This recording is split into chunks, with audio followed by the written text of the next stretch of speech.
નમસ્કાર વિદ્યાર્થી મિત્રો, સહજાનંદ ગ્લોબલ સ્કૂલ વતી આજના શૈક્ષણિક વિડીયોમાં આપ સૌનું હાર્દિક સ્વાગત છે.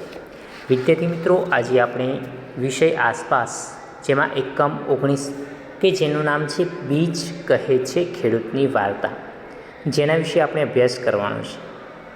વિદ્યાર્થી મિત્રો, વર્તમાન સમયની વાત કરીએ, ભૂતકાળની વાત કરીએ તો આપણે જે પણ કંઈ અત્યારે અનાજ ખાઈએ છીએ, જે પણ કંઈ શાકભાજી ખાઈએ છીએ, જે ફળફળાદી ખાઈએ છીએ, તે બધું જ ક્યાં કે જમીનમાં ઉત્પન્ન થાય છે. અને જમીનમાંથી જે ઉત્પન્ન થાય છે એ શાના સ્વરૂપે? તો પહેલાં આપણે એને કોઈ બીજ સ્વરૂપે એને જમીનમાં વાવીએ છીએ, પછી તેમાંથી ફળ, શાકભાજી, ફળ, ફૂલ કે અનાજ થતું હોય છે. તો વિદ્યાર્થી મિત્રો, અહીંયા પાઠનું નામ છે કે બીજ કહે છે ખેડૂતની વાર્તા. જે બીજ છે એ ખેડૂતની વાર્તા કહે છે, એટલે કે અહીંયા બીજ વિશે માહિતી આપવામાં આવે છે કે બીજમાંથી અંકુર ફૂટી અને છોડ બને છે. શું? તો કે બીજમાંથી અંકુર ફૂટી અને પછી છોડ બને છે. આમ વનસ્પતિ ધીરે ધીરે પેદા થાય છે. તો વનસ્પતિને 3 પ્રકારમાં વહેંચી શકાય છે: છોડ, વૃક્ષ અને શ્રુપ. સામાન્ય રીતે વનસ્પતિના ફળમાં શું હોય છે? તો કે બીજ હોય છે, અને બીજ વાવવાથી એક નવો છોડ ઉત્પન્ન થતો હોય છે. કોઈપણ વનસ્પતિ હોય છે તો વનસ્પતિનું જે ફળ હોય છે, ફળમાં શું? તો કે બીજ હોય છે, અને આ બીજ વાવવાથી શું થાય છે? તો કે નવો છોડ ઉત્પન્ન થાય છે. એ જ રીતે ખેડૂતે થયેલા પાકમાંથી થોડાક બીજ આગલા વર્ષ માટે અલગ રાખે છે, અને પહેલાંના સમયમાં સુકાયેલી દૂધીને માટીનો લેપ લગાવી તેની અંદર સારા બીજ આખું વરસ રાખવામાં આવતા હોય છે. તો આ રીતે શું કરે છે? તો કે બીજનો સંગ્રહ કરે છે અને ફરીને બીજા વર્ષે બીજનો ઉપયોગ કરી અને પછી નવું ઉત્પાદન કરતા હોય છે. તો વિદ્યાર્થી મિત્રો, આ પાઠમાં એવા જ બીજ વિશે આપણે સમજવાનું છે. તો અહીંયા આપ્યું છે કે હું બાજરીનું નાનકડું બીજ છું. બીજે પોતાની વાર્તા કહી છે. બીજ શું? તો કે ખેડૂતની વાર્તા કહી છે. તો અહીં પ્રથમ છે કે હું બાજરીનું નાનકડું બીજ છું. બાજરી તો દરેક વિદ્યાર્થી મિત્રએ બાજરી તો જોઈ જશે કે બાજરી કેવી હોય છે. તો બાજરી કેવી? એકદમ નાની હોય છે. તો કે ઘણા વર્ષો પહેલાં ઈસવીસન 1940માં એક લાકડાની સુંદર પેટીમાં રાખવામાં આવ્યું હતું. શું કહે છે? કે આજથી ઘણા વર્ષો પહેલાં ઈસવીસન 1940ની વાત છે, ત્યારે મને એક લાકડાની સુંદર પેટીમાં રાખવામાં આવ્યું હતું. મારે તમને મારી વાર્તા કેવી છે? શું કહે? આ બાજરીનું બીજ શું કહે છે? કે મારે તમને મારા જીવનની એક વાર્તા કહેવી છે. આ વાર્તા મારા એકલાની નથી, પણ મારા ખેડૂતભાઈ દામજીભાઈ અને તેમના પરિવારની છે. શું કહે છે? કે આ વાર્તા મારા એકલાની નથી, આ વાર્તા ખેડૂતભાઈ, જેનું નામ છે દામજીભાઈ, અને તેમના પરિવારની છે. જો હું આજે મારી વાત નહીં કરું તો પછી ક્યારેય નહીં કહીશું. આ બાજરીનું જે નાનકડું બીજ છે, શું કહે છે? કે જો હું આ વાત આજે નહીં કરી શકું, આજે નહીં કહું તો પછી ક્યારેય નહીં કહી શકું. એવું કોણ કહે છે? તો કે આ બાજરીનું નાનકડું બીજ એ અહીંયા કહે છે. આગળ જોઈશું. શું કહે છે? કે મારો જન્મ ગુજરાતના વાન ગામમાં થયો હતો. તે વર્ષે બાજરીનો પાક ખૂબ સારો થયો હતો. ગામમાં ઉત્સવ જેવું વાતાવરણ હતું. અમારો વિસ્તાર અનાજ અને શાકભાજી માટે ખૂબ જ જાણીતા છે. શું કહે છે? મારો જન્મ ગુજરાત રાજ્યના વાન ગામમાં થયો છે, અને તે વર્ષે બાજરીનો પાક ખૂબ જ સારો થયો હતો. અને આ ગામમાં કેવું? તો કે પાક સારો એવો થયો છે, એટલે ગામમાં ઉત્સવ જેવું વાતાવરણ છે.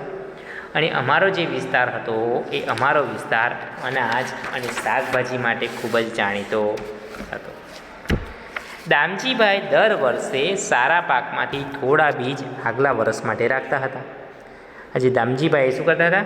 તો કે પોતે ખેતીમાંથી જે પણ કંઈ ઉત્પાદન થાય છે એ ઉત્પાદનમાંથી સારા પાકમાંથી થોડાક બીજ શું કરતા હતા?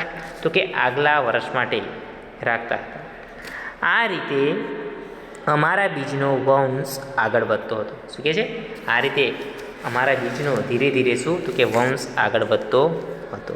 હવે આ જે બીજનો વંશ આગળ ચાલતો હતો, તો એને સંગ્રહવા માટે તે દામજીભાઈ શું કરતા હતા? તો કે સુકાયેલી દૂધીને માટીનો લેપ લગાવી તેની અંદર સારા બીજને રાખવામાં આવતા હતા. વિદ્યાર્થી મિત્રો, દૂધી તો બધાએ જોઈ જ છે. તો સુકાયેલી જે દૂધી છે એ સુકાયેલી દૂધી હોય એ દૂધીમાં શું કરે છે તો કે આજુબાજુ માટીના લેપ લગાવવામાં આવે છે અને માટીનો લેપ લગાવીને પછી તેની અંદર જે સારા સારા બીજ છે એ સારા સારા બીજ તેની અંદર રાખવામાં આવતા હતા. પરંતુ આ વર્ષે દામજીભાઈ અમારે બીજને રાખવા માટે નાના નાના ખાનાવાળી લાકડાની મજબૂત પેટી જાતે બનાવી. શું કહે છે? દર વર્ષે કરતા હતા એ વર્ષ કરતાં આ વર્ષે દામજીભાઈએ કંઈક અલગ જ કર્યું. શું કર્યું બીજને સંગ્રહવા માટે? તો કે નાના નાના ખાનાવાળી લાકડાની મજબૂત પેટી પોતાના શું કહે છે પોતાની જાતે આવી મજબૂત પેટી બનાવે છે. હવે આગળ જોઈશું તો કે અમને જીવજંતુથી સાચવવા માટે અમારી સાથે લીમડાના આવ્યા. શું કહે છે કે અમને સાચવવા માટે અમારી સાથે શું તો કે લીમડો આવ્યો. જુદા જુદા બીજને જુદા જુદા ખાનામાં મૂકવામાં આવ્યો. અહીંયા તમે જોઈ શકો છો વિદ્યાર્થી મિત્રો, લાકડાની પેટીમાં બીજની બાજરીના દાણા છે અને તેમને લીમડાના પાન જોવા મળે છે. અત્યારે પણ આજના સમયમાં પણ વિદ્યાર્થીઓ ગામડામાં બીજનો સંગ્રહ કરવા માટે શું કરવામાં આવે છે તો કે બીજનો સંગ્રહ કરવા માટે તેમને લીમડાના પાન તેમાં મૂકવામાં આવે છે, જેના કારણે આ જે અનાજ છે એ અનાજ સડી જતું નથી, તેમાં કોઈ પણ જાતના જીવજંતુ પડતા નથી. તો એમાં લીમડાના પાન મૂકવામાં આવે છે. તે સમયે દામજીભાઈ અને તેમના પિતરાઈ ભાઈઓ સાથે રહેતા હતા. તે ખૂબ મોટો પરિવાર હતો. ગામના લોકો એકબીજાની મદદ કરતા. જ્યારે ખેતીનો પાક તૈયાર થઈ જતો ત્યારે બધા ભેગા બનીને કામ કરતા હતા. શું કહે છે? આ દામજીભાઈ અને તેમના પિતરાઈ ભાઈઓ સાથે રહેતા હતા. પરિવાર ખૂબ જ મોટો હતો. સાથે સાથે ગામના લોકો શું કરતા હતા તો કે એકબીજાની મદદ કરતા હતા. અને જ્યારે આ ખેતીનો સમગ્ર પાક તૈયાર થઈ જતો હતો ત્યારે બધા ભેગા મળી અને એકબીજાની ખેતીકામમાં મદદ કરતા હતા. અને સાથે સાથે ઉત્સવ એટલે કે તહેવાર પણ મનાવતા હતા. તે સમયના ખોરાકની તો વાત જ શું કરવી. શું કહે? 1940ના આઝાદી પહેલાંની વાત છે વિદ્યાર્થી મિત્રો. તો શું કહે છે તો કે એ સમયના ખોરાકની તો વાત જ શું કરવી.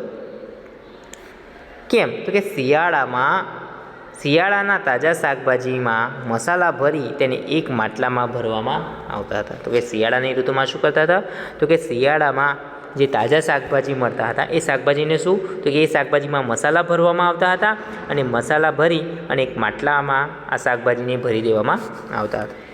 માટલાને ચુસ્ત રીતે બંધ કરવામાં આવતું. પછી કોલસાના અંગારામાં માટલાને ઊંધું મૂકીને પકાવવામાં આવતું. શું કહે છે?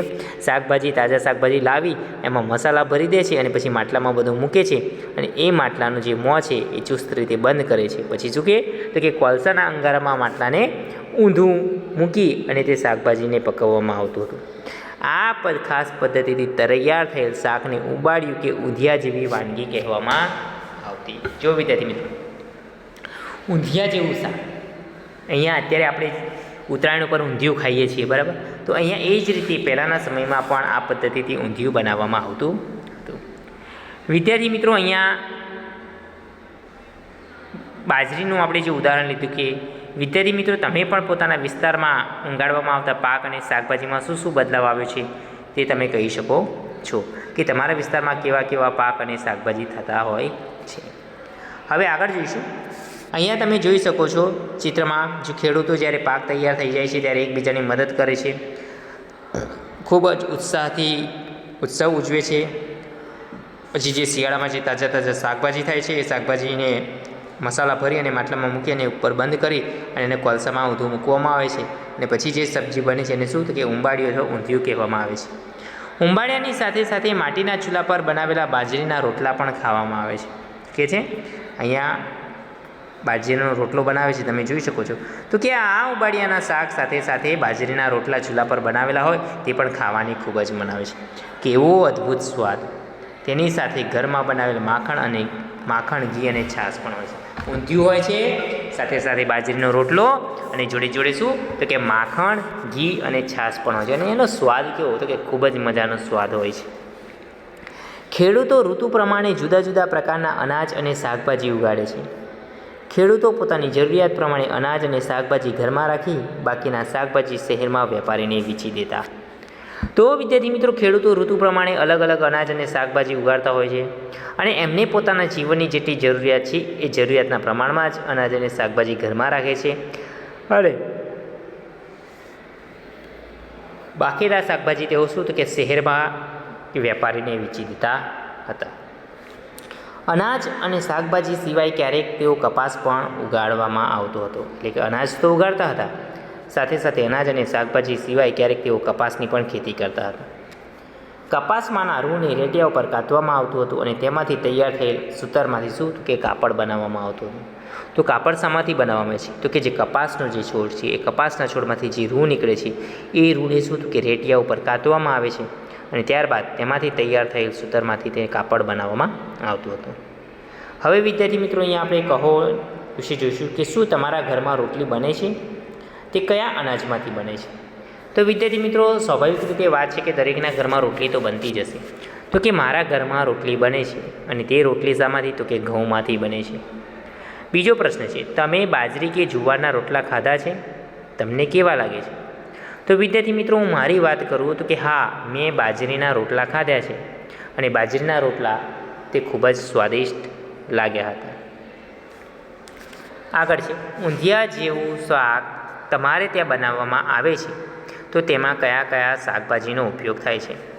વિદ્યાર્થી મિત્રો, અત્યારે જ આપણે હવળે જ ઉત્તરાયણ ગઈ છે, જાન્યુઆરી મહિનામાં બધાને ઊંધિયું ખાધું જ હશે. તો કે ઊંધિયું જેવું શાક બનાવવામાં આવે છે તે મોટે ભાગે ક્યાં? તો કે શિયાળામાં ઉત્તરાયણના દિવસે બનાવવામાં આવે છે. તો તેમાં કયા કયા શાકભાજીનો ઉપયોગ થાય છે? તો કે તેમાં બટાટા, રીંગણ, ટામેટાં, ગાજર, રવૈયા, ગેલુર મરચાં, કેપ્સિકમ, લીલા ધાણા, આદુ, શક્કરિયા, રતાળુ, સુરતી પાપડી વગેરે શાકભાજીનો ઉપયોગ થાય છે. હવે આગળ છે, શોધી કાઢો અને લખો. તમારા ઘરમાં અનાજ અને કઠોળનું જીવજંતુઓથી રક્ષણ કરવા શું કરવામાં આવે છે? તો વિદ્યાર્થી મિત્રો, અહીંયા તમારા ઘરમાં તમારા વડીલને, દાદા દાદી કે મમ્મી પપ્પાને પૂછીને આ પ્રશ્નનો ઉત્તર લખવાનો છે કે તમારા ઘરમાં અનાજ અને કઠોળને જીવજંતુઓથી રક્ષણ મેળવવા માટે તમે શું કરો છો? તો વિદ્યાર્થી મિત્રો, મારા ઘરની વાત કરીએ તો કે મારા ઘરમાં અનાજ અને કઠોળને જીવજંતુઓથી રક્ષણ કરવા માટે તેને દિવેલમાં મૂવવામાં આવે છે અને તેમાં લીમડાના પાંદડા કે પારાની બનાવેલી ગોળી મૂકવામાં આવે છે. બીજો પ્રશ્ન છે, જુદી જુદી ઋતુઓમાં ખેતીને સંબંધિત કયા કયા તહેવાર ઉજવવામાં આવે છે? તેમાંથી કોઈ પણ એક તહેવાર વિશે જાણકારી ભેગી કરીને લખો. તો વિદ્યાર્થી મિત્રો, અહીંયા વાત કરીએ કે ભારતમાં ખેતીની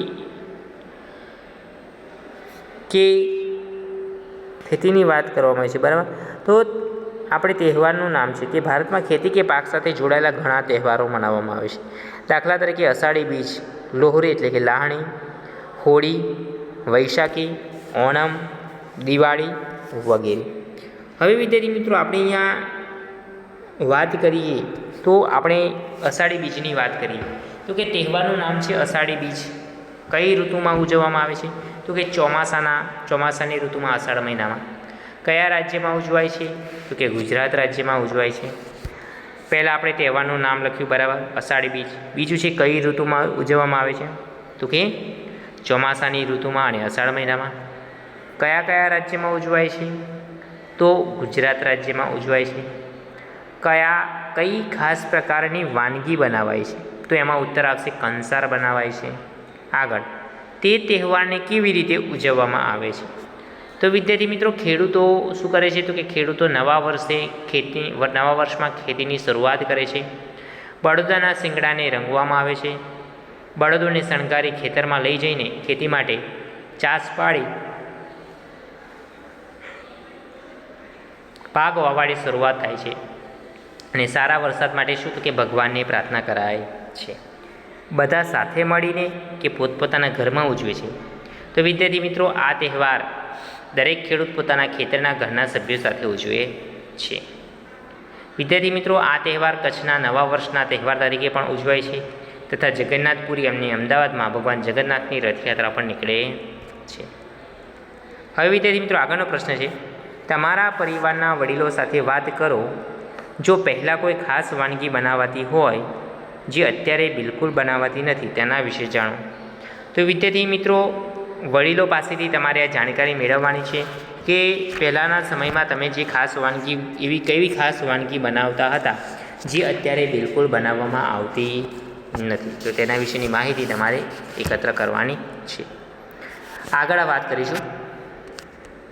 તો વિદ્યાર્થી મિત્રો, આગળ છે કે તમારા વિસ્તારમાં ઉગાડવામાં આવતા અનાજ, કઠોળ અને શાકભાજીની યાદી તૈયાર કરો.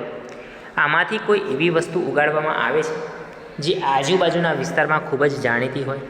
તો વિદ્યાર્થી મિત્રો, તમે જે વિસ્તારમાં રહો છો એ વિસ્તારમાં જે પણ અનાજ, શાકભાજી કે કઠોળ ઉગાડવામાં આવે છે તેની તમારે નોટબુકમાં યાદી તૈયાર કરવાની છે. અને આમાંથી કોઈ એવી વસ્તુ છે કે તમારી આજુબાજુના વિસ્તારમાં ખૂબ જ જાણીતી હોય. ઓકે, તો આની યાદી તમારે તૈયાર કરવાની છે. અનાજ, કઠોળ, શાકભાજી અને ખૂબ જાણીતી વસ્તુ. હવે આગળ છે કે શું આ બીજને તમે ઓળખો છો? વિદ્યાર્થી મિત્રોને પ્રથમ બીજ આપેલું છે તેને ઓળખો તો તમને ખબર પડશે. તો કે પ્રથમ બીજ શાનું છે? તો કે મકાઈ. બીજું ચિત્ર શાનું છે? બીજું તો કે રાઈ. આને તો તમે ઓળખો જ છો, ઘઉં. અને છેલ્લે બાજરી. તો આ રીતે અહીંયા આ 4 બીજના નમૂના આપવામાં આવેલા છે. તો તમે ધ્યાનથી તેનું નિરીક્ષણ કરવાનું છે. હવે આપણે આગળનો મુદ્દો છે કે સમય બદલાયો. વિદ્યાર્થી મિત્રો, ધીરે ધીરે સમયમાં પરિવર્તન આવ્યું છે. સમયમાં પરિવર્તન સાથે સાથે નવી ટેકનોલોજીનો પણ વિકાસ થતો આપણને જોવા મળે છે. વિદ્યાર્થી મિત્રો, જો વાત કરીએ તો કે વર્ષો ગયા, ગામમાં ઘણા બદલાવ આવતા ગયા. અમુક જગ્યાએ નહેર દ્વારા પાણી આવી ગયું. ખૂબ દૂર નદી ઉપર બંધ બાંધીને તે પાણી નહેર દ્વારા દૂર દૂર સુધી ગામડાઓમાં પહોંચાડવામાં આવ્યું. એટલે કે જેમ જેમ સમયમાં પરિવર્તન આવ્યું, જેમ જેમ ટેકનોલોજીનો વિકાસ થતો ગયો, એમ શું થઈ ગયું? તો કે અમુક જગ્યાએ નહેર દ્વારા પાણી મળતું થયું અને ખૂબ દૂર નદી પર બંધ બાંધીને પાણી દ્વારા પણ દૂર દૂર સુધી પાણી પહોંચાડવામાં આવતું હતું.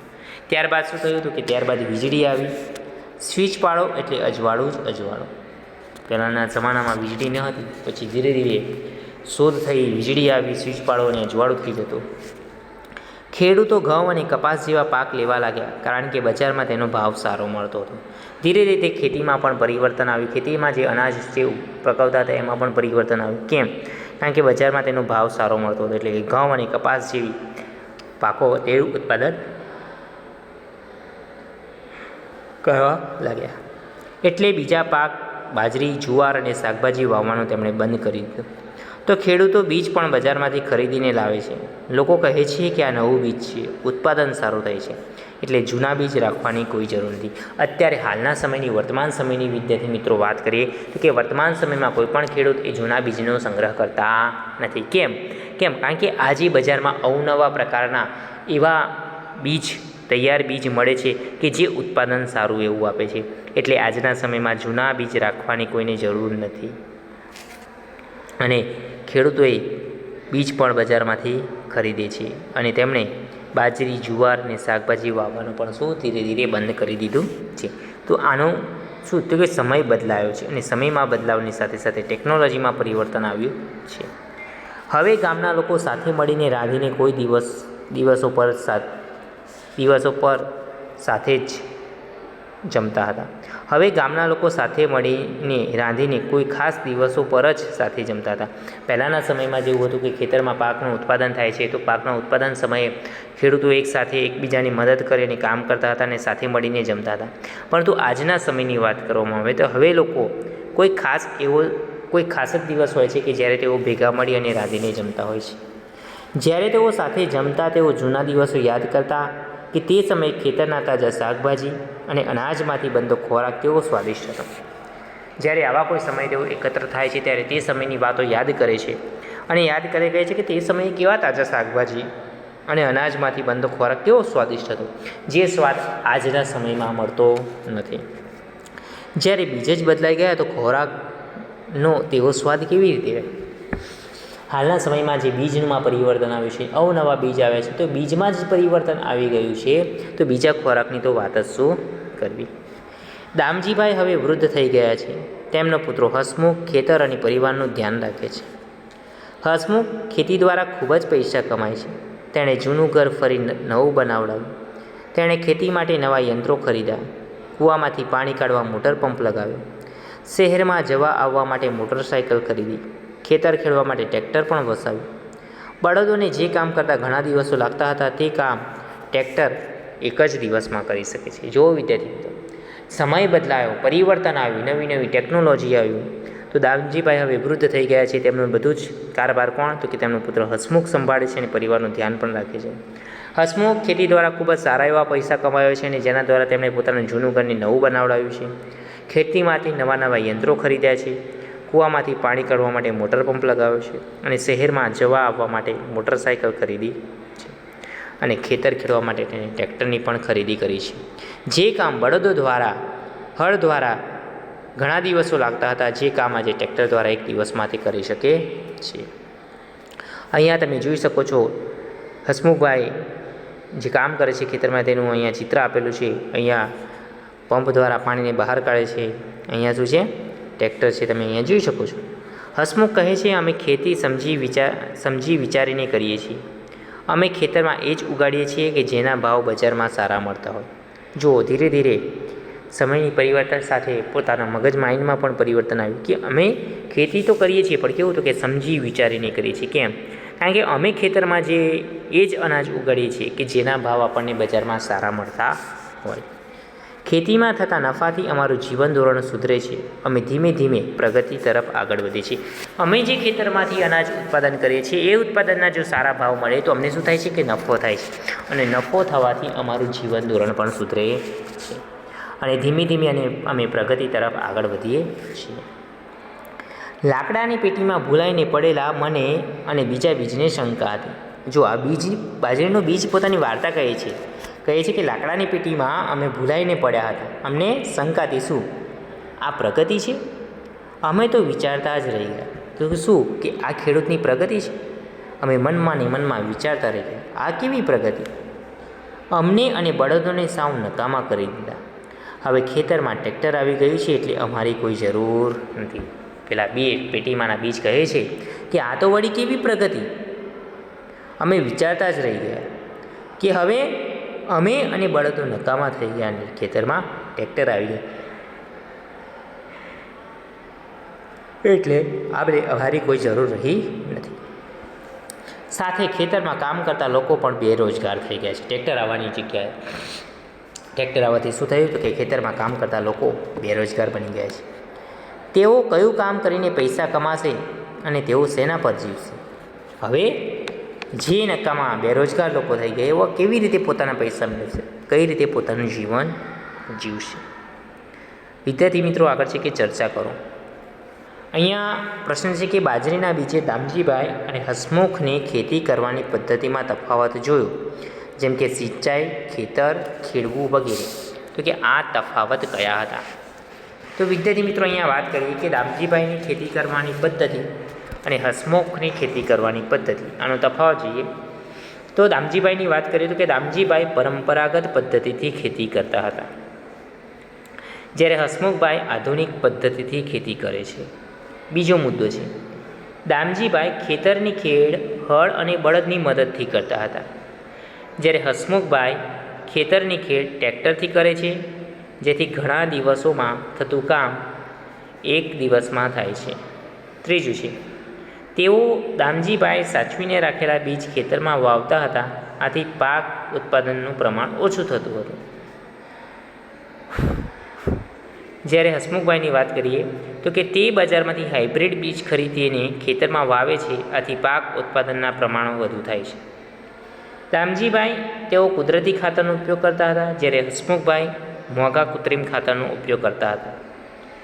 દામજીભાઈ સારી ગુણવત્તાના બીજમાંથી ઉગેલા પાકને જીવજંતુથી નુકસાન થતું નહીં, જ્યારે હાઇબ્રિડ બીજથી ઉગેલા પાકને જીવજંતુઓ સરળતાથી નુકસાન કરતા હોવાથી દવાઓનો છંટકાવ કરવો પડે છે. દામજીભાઈ ઋતુ અનુસાર અનાજ અને શાકભાજી વાવતા હતા, જ્યારે હસમુખભાઈ જેના ભાવ બજારમાં સારા મળતા હોય તેને જ ખેતરમાં ઉગાડે છે. આગળ છેલ્લો મુદ્દો છે કે દામજીભાઈ સિંચાઈ માટે કૂવામાંથી પાણી કોસ દ્વારા ખેંચી મેળવતા હતા, જ્યારે હસમુખભાઈ સિંચાઈ માટે કૂવામાંથી પાણી મોટર પંપ દ્વારા ખેંચે છે અથવા નહેર દ્વારા મેળવે છે. બીજો પ્રશ્ન છે કે હસમુખ કહેતો ખેતરમાંથી થયેલા નફાથી અમે પ્રગતિ કરી શકીએ છીએ. પ્રગતિથી તમે શું સમજ્યા? તો વિદ્યાર્થી મિત્રો આનો ઉત્તર છે કે આપણી કમાણીમાં વૃદ્ધિ થાય, ભૌતિક સુખ સગવડો સારી રીતે પ્રાપ્ત કરી શકીએ અને આપણા જીવન ધોરણમાં ઉત્તરોત્તર સુધારો કરી શકીએ તેને પ્રગતિ કહેવાય છે. હસમુખ ખેતી દ્વારા ખૂબ જ પૈસા કમાય છે, જૂનું ઘર નવું બનાવે છે, ખેતી માટે નવા યંત્રો, ટ્રેક્ટર, મોટર પંપ લાવે છે અને ઓછી મહેનતે સારી ખેતી કરે છે. તેથી હસમુખે પ્રગતિ કરી એમ કહેવાય. આગળ છે લખો, તમે તમારા ગામ કે વિસ્તારની કેવા પ્રકારની પ્રગતિ જોવા ઈચ્છો છો? તો વિદ્યાર્થી મિત્રો, હું મારા ગામ કે વિસ્તારમાં નીચે પ્રમાણની પ્રગતિ જોવા ઈચ્છું છું. એક, મારા ગામ કે વિસ્તારના રસ્તા સારા અને સ્વચ્છ હોય. બીજું, તેમાં આવેલા રહેઠાણો સુંદર, સ્વચ્છ અને સુવિધાવાળા હોય. ત્રીજું, તેમાં શાળા, હોસ્પિટલ, લાઇબ્રેરી અને બગીચા પૂરતી સગવડવાળા હોય. ચોથું, પરિવહન માટે બસ અને ટ્રેનની સુવિધા હોય. આગળ 24 કલાક વીજળી અને પાણીની સુવિધા હોય. ગામના લોકો વચ્ચે સંપ હોય. દીર્ઘ દ્રષ્ટિવાળા ગામના આગેવાનો હોય. તો વિદ્યાર્થી મિત્રો, પાઠ 19 બીજ કહે છે ખેડૂતની વાર્તા. આમાં ઈસવીસન 1940ની વાત કરવામાં આવી છે કે બીજે પોતાની વાત ખેડૂતની વાર્તા કહી છે દામજીભાઈની. તો અહીંયા આજના ભાગ 1માં આપણે આટલે સુધી અભ્યાસ કરવાનો છે. હવે આજનો જે આ વિડીયો છે એ તમારે ધ્યાનપૂર્વક સાંભળવાનો છે, સમજવાનો છે. સાથે સાથે પાઠ્યપુસ્તકમાં આપેલ પાઠનું પણ વિગતે વાંચન કરવાનું છે કે જેથી તમને સરળતાથી સમજ પડશે. આશા રાખું છું કે તમને આજના વિડીયોમાં સમજ પડી હશે કે બીજ વિશેની વાર્તા. હવે નેક્સ્ટ બાકીનો અભ્યાસ છે આપણે ભાગ 2માં કરીશું. આજનો આપણો વિડીયો અહીંયા આપણે પૂર્ણ કરીએ છીએ. દરેક વિદ્યાર્થી મિત્રોને જય હિન્દ, જય ભારત.